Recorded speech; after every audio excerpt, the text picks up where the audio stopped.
ETF index mutual funds నేర్చుకుని stock మార్కెట్లో రాణించాలనుకుంటున్నారా? వెంటనే ఈ నెంబర్కి కాల్ చేయండి.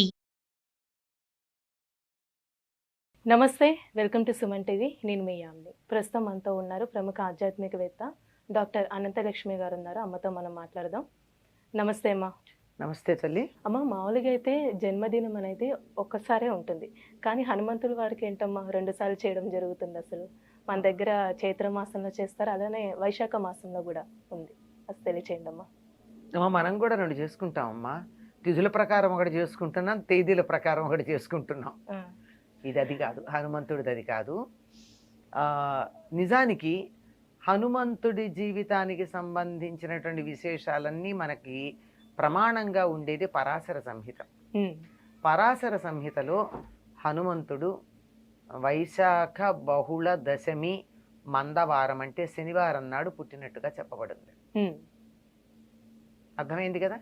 వైశాఖ బహుళ దశమి అంటే కృష్ణపక్షం. పూర్ణిమ అయిన తర్వాత వచ్చేటటువంటి దశమి నాడు శనివారం నాడు ఆయన ఆవిర్భవించాడు అని చెప్తారు. అది పరాశర సంహిత ప్రామాణికం.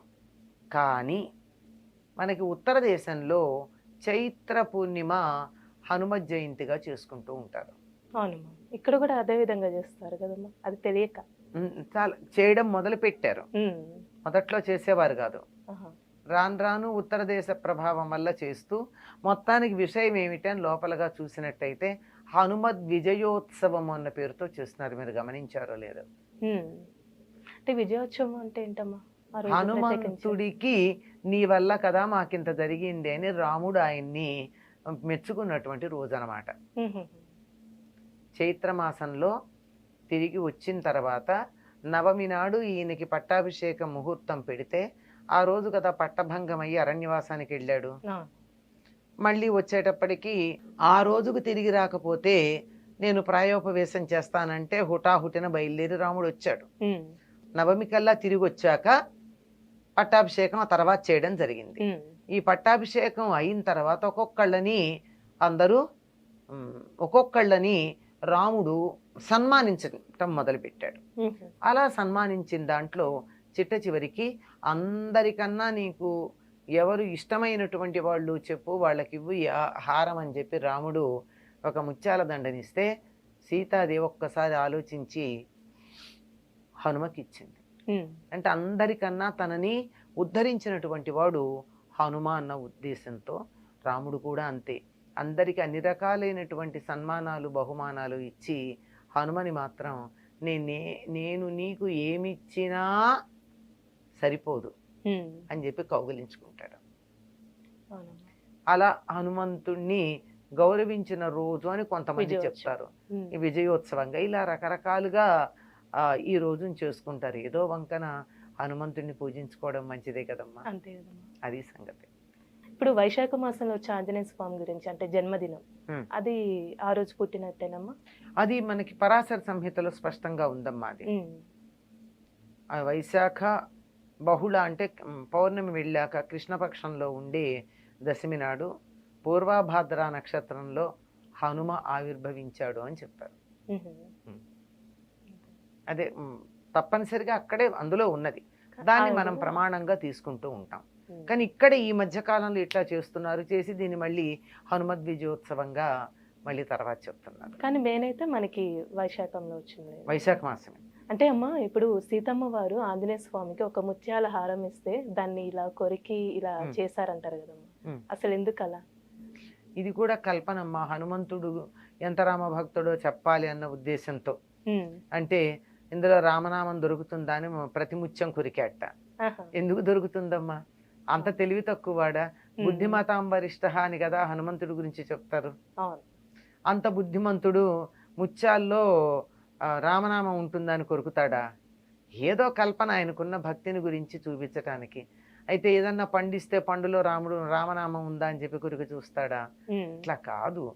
ఆయనకి హనుమంతుడికి వీటన్నిటికన్నా కూడా ముత్యాలు రత్నాలు మొదలైనటువంటి వాటికన్నా కూడా రాముడంటే ఇష్టం, రాముడిని అన్వేషిస్తూ ఉంటాడు అన్న భావన తెలియచెప్పడానికే తప్ప వేరే కాదమ్మా.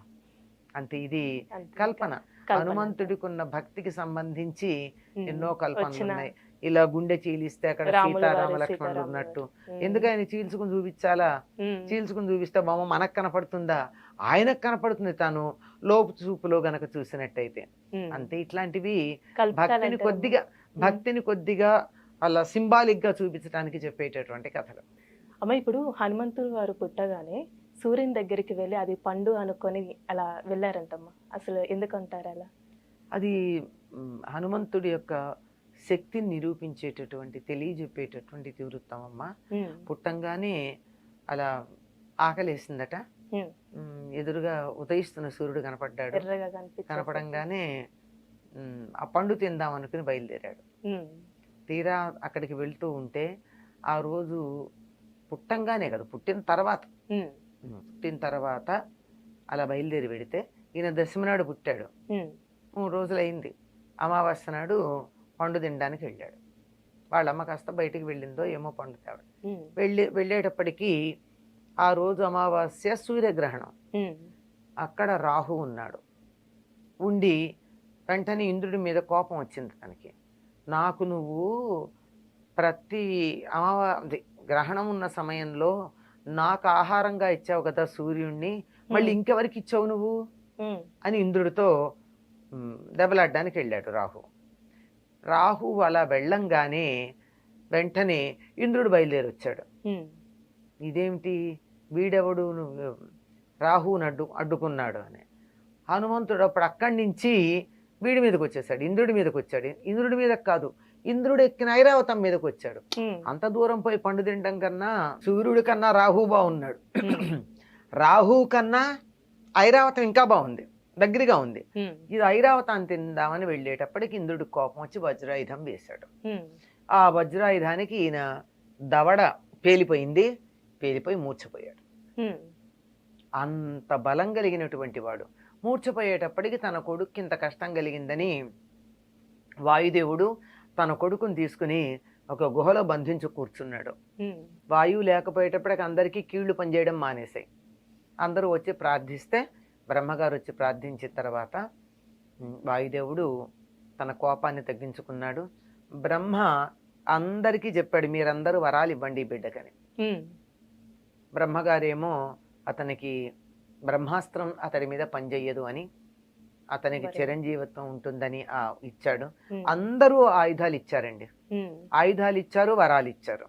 అందువల్ల అతనికి సుఖమే కలిగింది. అంత బలం కలిగిన వాడు.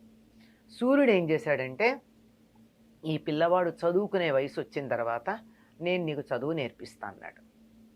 ఉమ్. ఇప్పుడప్పుడే పుట్టాడు కదా, 5 ఏళ్ళు వచ్చిన తర్వాత ఉపనయనం చేసి చదువు నేర్పించడానికి పంపిస్తే సూర్యుడికి ఎదురుగా నిలబడి సూర్యుడితో పాటు కదులుతూ చదువు నేర్చుకున్నాడు హనుమంతుడు. ఉమ్. ఇప్పుడు సూర్యుడు ఇలా పెడుతున్నాడమ్మా, సూర్యుడికి ఎదురు నిలబడ్డవాడు ఎట్లా వెళ్ళాలి? వెనక్కి అడిగేయాలి. అవును. సూర్యుడంత వేగంగా వెనక్కి నడుస్తూ కదలకుండా 24 గంటలు చదువు నేర్చుకున్నాడు హనుమంతుడు. ఉమ్.